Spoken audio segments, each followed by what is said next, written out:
मेरे प्यारे बच्चों, डीएलएड की ऑनलाइन स्टडी में आप सभी का स्वागत है।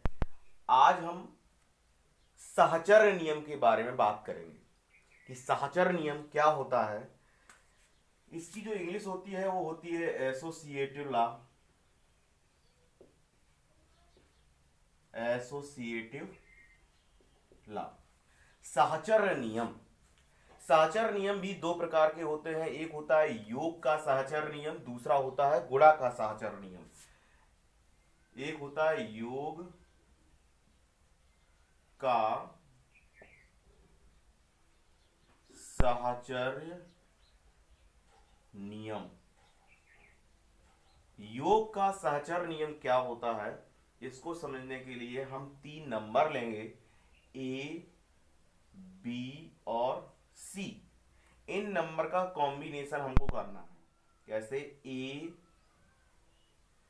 प्लस बी प्लस सी। पहले बी प्लस सी को जोड़ें, फिर हम लोग बाद में ए को जोड़ें।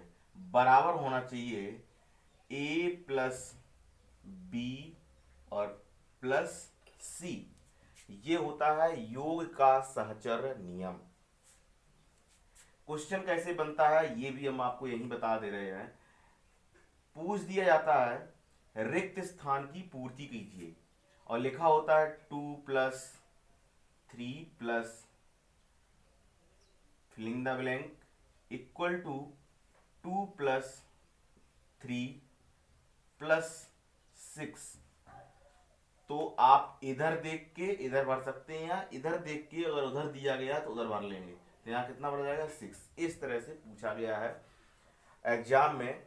तो दूसरा नियम क्या होता है? योग का हो गया, आपको होगा गुणा का साहचर्य नियम। गुणा का साहचर्य नियम क्या होता है?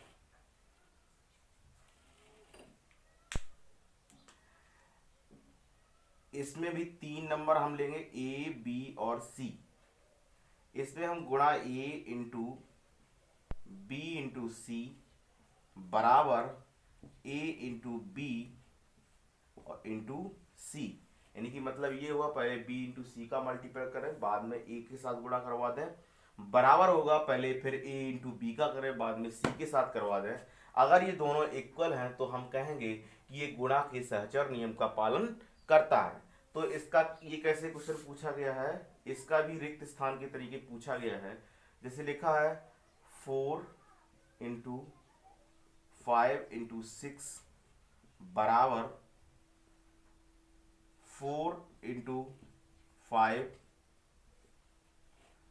और इंटू इस तरह से। तो यहाँ क्या भरा जाएगा आपका? सी।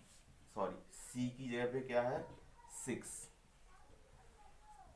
इस तरह से हमने आपको दोनों नियम बताए, योग का सहचर नियम और गुणा का सहचर नियम। एक और नियम होता है जिसको हम बंटन नियम बोलते हैं, वो भी हम इसी क्रम में समझ लेंगे। बंटन नियम। बंटन नियम बोले या फिर हम इसको वितरण नियम बोले। क्या बोले? वितरण नियम।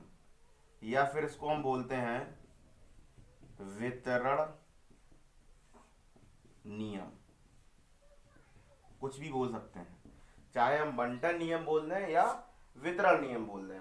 बंटन नियम और वितरण नियम दोनों बातें एक ही हैं। ये कैसे समझेंगे? एक हम लिखते हैं ए प्लस ए इंटू बी प्लस सी बराबर ए इंटू बी प्लस सी बराबर क्या होगा? ए इंटू बी प्लस ए इंटू सी। ये हमारा होता है वितरण नियम, है ना। तो इसका एग्जांपल कैसे है? वितरण नियम मतलब क्या है कि बी और सी दो नंबर थे जिसका हमको वितरण किस में करना था? ए में। तो हमने एक बार ए को बी के साथ कर दिया और एक बार हमने ए को सी के साथ कर दिया। ए इंटू बी प्लस ए इंटू सी, तो इसी को हम बोलते हैं वितरण नियम। ठीक है, अब हम वितरण नियम संबंधित एक दो क्वेश्चन हैं वो हम लिख रहे हैं। जैसे पूछा गया है आपसे 18 into filling the blank plus 15 बराबर 18 इंटू 10 प्लस 18 इंटू 15। तो ये बोला गया इसको भरिएगा, इसमें क्या भरा जाएगा। तो आप इधर देख पा रहे हैं कि 18 ये लिखा है, बी नहीं है, और प्लस सी है, तो बी इसमें कितना है 10। इस तरह से हमको क्वेश्चन पूछे जाते हैं। तो हमने आपको योग का सहचर नियम भी बता दिया, बंटन नियम भी बता दिया। अब गुणात्मक तत्समक के बारे में बात करेंगे। किसके बारे में? गुणात्मक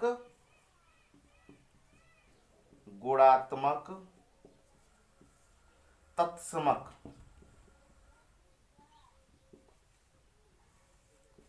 इसका इंग्लिश होता है मल्टीप्लिकेटिव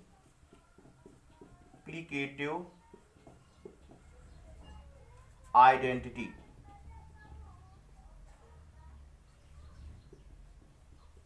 ये क्या होता है?